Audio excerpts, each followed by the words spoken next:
Hello, this is Mr. Jarrett, and in this video tutorial, we're going to be 3D modeling this object in SolidWorks.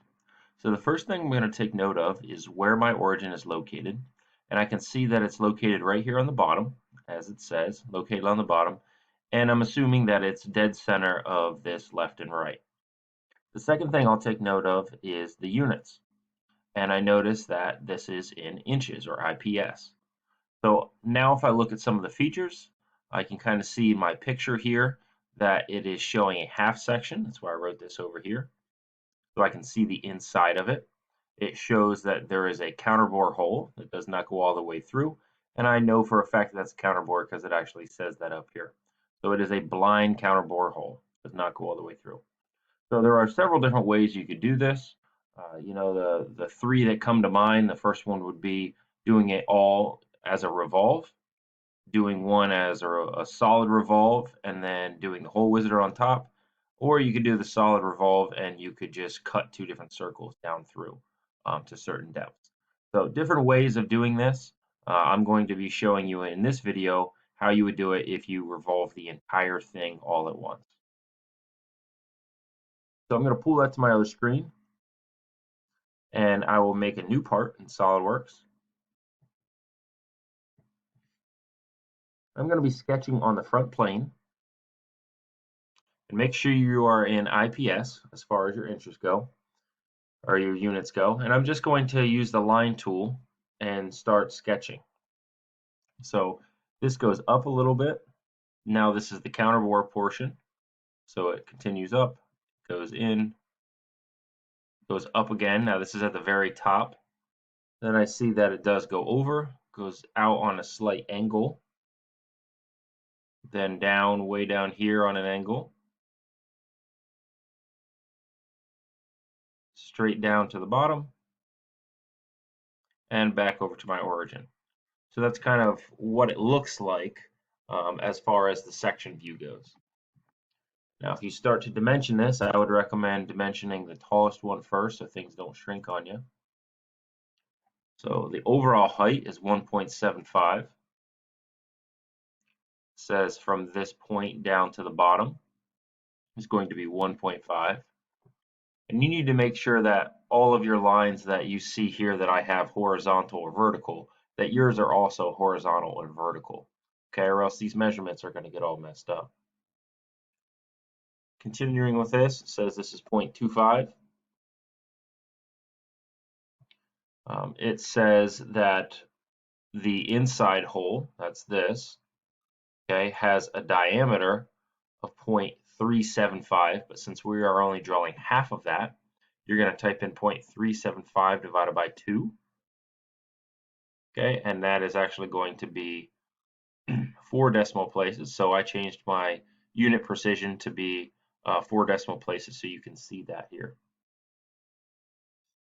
Going further, it says that the counterbore portion, so from here to the center line, has a diameter of 0.87, but we are only drawing half of this, so you're going to divide that by 2 to get the radius. And again, this is 4 decimal places, so I'm going to change my unit precision. You don't have to do that. It's not saying that your measurement is wrong. It's just displaying only 2 decimal places by default.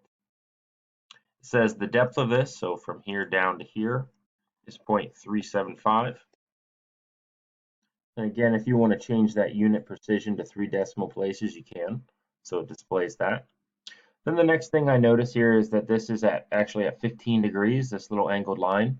And the degree is on the outside, so we can't use any of these vertical lines. We're going to have to get the line tool and set a construction line straight up from this point. Okay, now I can put my dimension in between. So I can select that line and this line, and I'll make that 15 degrees. Okay, and it says from the center point to this dot right here, you can see that the side measurement, it says it has a diameter of 1.25, but again, we are only drawing half of this, so to find the radius, you're just going to divide that by 2. And that will slide that thing in a lot, as you can see. And again, if you want to change that so it has multiple decimal places, you can. And now I still see some other blue lines. So this base is a diameter of a 1/2 inch, but you're going to be dividing that by 2. That you can simply just do in your head, that's a 1/4. Okay, so everything's fully defined except for this right here. So if I hit escape and I kind of just look at my picture, since this picture is slightly tilted and on an angle, it's a little bit confusing, but it doesn't necessarily tell you the overall depth of this, but you can see that it's very similar to the height of this side piece. So you almost just have to assume that that hole goes down and stops at the same height. So that means the base of this hole and that corner dot are going to be straight across from one another. So let's select this straight line, hold in shift, select that corner dot, and let's make them coincident. Okay. In other words, this line is a 1/4 inch up from the bottom, just like it says here. Now it's fully defined.